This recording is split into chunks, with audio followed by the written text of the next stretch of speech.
First of all, you got to say that unless you're the Houston Texans, you generally pick up the phone. That's pretty much the way the world works. When somebody wants to cut a deal, you generally see what they want to give you because sometimes you can get a steal. You can fleece them, right? I think that there's a lot at play here, and it's a very tough decision for the Jets because as much as I really like Zach Wilson over Justin Fields, and Justin also comes with issues, something you and I have chronicled a bit. Tiki did the Big Ten game. Listen, when he lights you up, just as Clemson. But he's also had some moments where we've seen mechanics and first reads and locking in on guys, whatever. Suboptimal for sure, especially if you're talking top 5 and even top 10 in the NFL draft. With Zach Wilson, there's less to critique in terms of locking in on a guy, accuracy. Not that Justin's inaccurate, but I mean Wilson's arm is phenomenal, and Fields has a really good arm too. But the thing about Zach Wilson is that he really didn't play against many good teams, and there's that to measure. So there's the uncertainty with level of competition Wilson faced. There's uncertainties with Justin Fields' evolution going through, I hate to sound like a draft, Nick, like the progressions, whatever. You take that however you want. You know what I'm saying? Just not locking in on one guy. When plays break down, he's really bad. If he's got the ability to read and get the ball out on time, and and everything feels clean in front of him, he's perfectly fine. But when things aren't clean and he's got to start moving, he makes some really bad decisions. There you go. That's what I was trying to say. So you got those two things. But then it's complicated if you're thinking about draft. And then there's other quarterbacks, but you're not going to take Mac Jones at number 2. You're not going to take Trey Lance at number 2. So then the other thing you have to really incorporate, and this is a huge piece of the puzzle, trying to get a real sense of what Sam Darnold will look like with real coaching and real NFL talent around him. And to me, as I've said many times on the show, that's very appealing. I've seen Sam do things with his arm and his legs that have kept me, in his corner, even through the ghost comments with the Pats, some inexplicably horrendous decisions in and out of the pocket. These are the 3 things right now that the Jets are really weighing. And quite frankly, it's not an easy answer. No, it's not. I mean, you go look through his grades, and they're they are what they are. Some of them are okay. A lot of them are not. And the question is, who is he? Or more importantly, who can he become? And it's just not clear.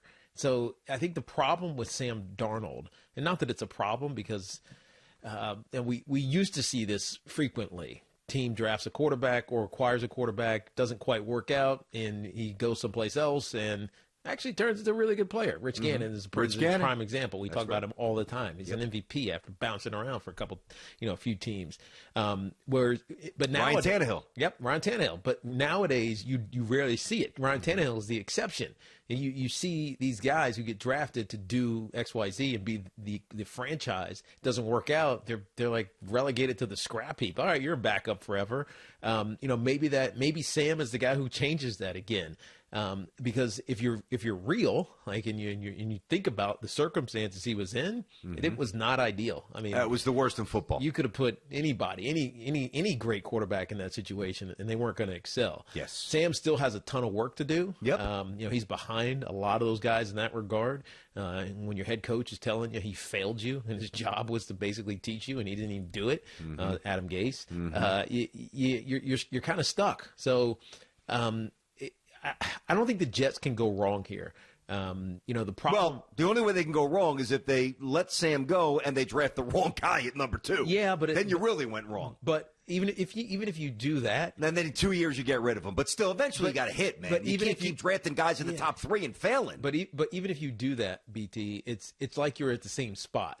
You know what I mean? The only difference is Sam has a couple more years of NFL experience. So he knows the speed, he knows what it takes to, learn an offense, etc. Some of these younger kids aren't going to know that. And there's a learning curve. And who's teaching him that with a new staff and, no veteran there, right? There's no vet on this Jets team. So, there's some decisions to be made by the Jets. Sam Darnold is, to me, he's the least of their worries. because it doesn't matter who the quarterback is. They got to populate this team with more talent. It's just not enough talent on the offensive side. Well, there's no way I'm going to fight you on that. It's completely devoid of talent. I mean, to say that there was a dearth of talent would be complimentary. Yeah, I mean, there was a complete absence of talent. There was nothing. Think about Pat Mahomes. When he came to Kansas City, he was just put in a perfect situation. Of course. I mean, obviously, he's elite, and he's an MVP, and he won a Super Bowl, and he's worth the $500 million that the Chiefs gave him. But he was in a perfect situation to excel. Yeah. With a good offensive line, a good run game, obviously fantastic, elite wide receivers. It was set up for him to succeed. Mm-hmm. That's rare that you're able to do that with a guy who you draft in the first round. Well, let's bounce around for a second because, we know Darnold's circumstances and again, just bereft of talent, nothing around them, right? And that's the obvious one that you just mentioned, and it's a good one, but you know what? Herbert comes in the NFL. He's got Keenan Allen. He's got a good tight end. Yeah. Joe Burrow's got Joe Mixon behind him. He's got a couple of veteran wide receivers around them. All right, there you go. Kyler Murray. They bring in DeAndre Hopkins. Before DeAndre, at least you had Larry Fitzgerald as a guy in the huddle that you could lean on. And Christian Kirk is good. And Christian, absolute. That's no doubt. That's a name that I usually insert. I'm happy you brought. Yeah, absolutely. I like him a lot. Then you look at even somebody like Baker. You got Chubb, who's a top 5 running back in the NFL. They go out, they get Conklin. They pay him in free agency. You got Jarvis Landry. You've got a pretty, I know Njoku's going to be gone, but you had a pretty decent tight end. At least he's got some wiggle when he's healthy. You had OBJ. At least he was there for a little bit. Josh Allen, the Bills go out and they get Stephon Diggs. The Jets were handing it off to Frank Gore at age 38. Yeah. I agree that – well, I don't agree. When you say that – and you said before that Sam Darnold's the least of their worries. Yeah.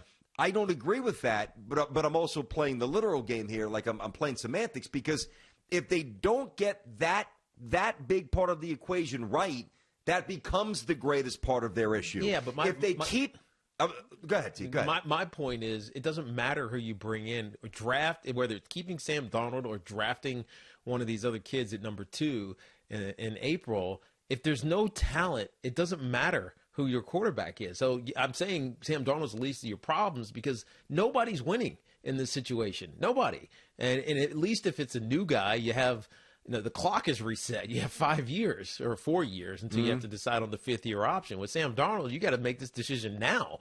So he's the least of their worries because without the talent, it doesn't matter who's under center. I know that this is a quarterback-driven league, and you listen to some of the great coaches who were head coaches / quarterback guys like Sean Payton or Bruce Arians, etc. You got to have your peace of mind at that position before you can start to do anything else. But the Jets are, they're at the bottom of the barrel as far as talent is concerned. They're not even in the barrel. They're crawling to the barrel. That's right. Let me officially get on the record. Then I want to squeeze something in here about the Raiders. Put me on the record right now as we, slowly approach the middle of March and the combine and now the draft stuff, even though you and I have immersed ourselves in it both on and off the air. Now it's going to be ever present, which is great. I mean, we love it. It's great content. Let me get on the record for what I would really do if I'm the Jets. Yeah, pro days, by the way. What's that, right? It's all pro days. Yeah, pro day, exactly. The newly formed combine. It's obviously very different because of COVID protocol. I would, if I'm the Jets right now, I am not worried about, or I'm not even interested in dealing with the Atlanta Falcons. Like if the Falcons at 4 were motivated to maybe move up and draft a quarterback, right? Which they might be. And Arthur Blank said as much when we had him on the show. He left everything on the table. If I'm the Jets, I am focusing on the team that appears most willing to do whatever it takes to make a big quarterback splash this offseason. I am trying to target the Carolina Panthers, who are 8 or 9. I think they're 8. And if I can trade out from 2 to 8, what you would get back from that's a big jump. You're getting back a ton if you play it well. Then I run it back with Sam once more, and then I can still avoid giving him the big money if he's not the right guy. And I've got Seattle's boatload of assets and whatever I steal from the Panthers, and now I build my team the right way. Right now, that's what I would do. If they're married to taking a quarterback at number 2, put me on the record. I love Zach Wilson much more than Fields. Wouldn't consider anybody else at number 2 in that spot. If they don't want to take a quarterback and they want to take Sam or keep Sam and they can't trade from 2 to 8 or whatever, but they drop back a couple of slots, I'm going Sewell or I'm taking a wide receiver. That's my plan for the Jets. Now, when the Raiders, I almost feel like they're telling us so emphatically that they love Derek Carr. Yeah. That they're almost like covering up like when you have a little lie, you overdo it. Yeah, of course. I feel like they're overdoing it. Yeah, I think all these teams are doing the same thing. They're propping up these quarterbacks because they actually don't want them. And so they're laying it on thick, man. They are. But I think you're right. I mean, look, Derek Carr had a good season. Like, he's advancing a little bit, and you see some progress under John Gruden in this offense. And Derek Carr even said, like, I'm starting to feel comfortable here. But, like, to say that he's one of the best in football, not quite sure about that. Thanks for watching. Make sure you like and subscribe, and don't forget to hit that bell to be notified when we drop fresh content.